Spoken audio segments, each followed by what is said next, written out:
सांसदના આરોપ પર નર્મદા ભાજપ પ્રભારીએ નિવેદન આપ્યું છે। સાંસદ અને એમએલએ અમારા વિશે ખોટું બોલે છે તેવું અર્જુન ચૌધરીએ નિવેદન આપ્યું।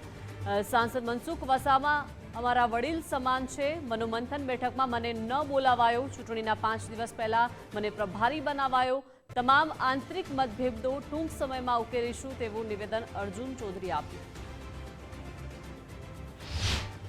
આ ચૂંટણીના પરિણામો આવ્યા છે ત્યારે આ જિલ્લાની અંદર મનસુખભાઈ સાહેબના માર્ગદર્શનમાં જ અમે કામ કરીશું।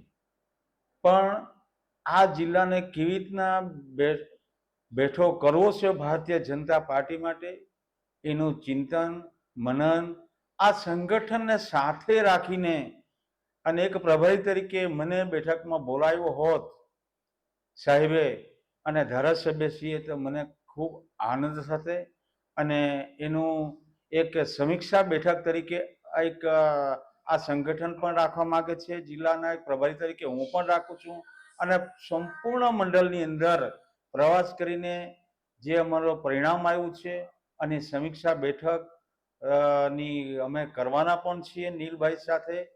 અને ત્યારે આજે જ્યારે તમારા મીડિયા મારફતે અને આ ચેનલ મારફતે દરેક કાર્યકર્તા મિત્રોને કે આ સંગઠનમાં ખોટા મેસેજ ન જાય એવા નિવેદનો ન કરે એવી મારી એક પ્રભારી તરીકે નર્મદા જિલ્લાના કાર્યકર્તાઓને અને આગેવાનોને પણ નમ્ર વિનંતી છે।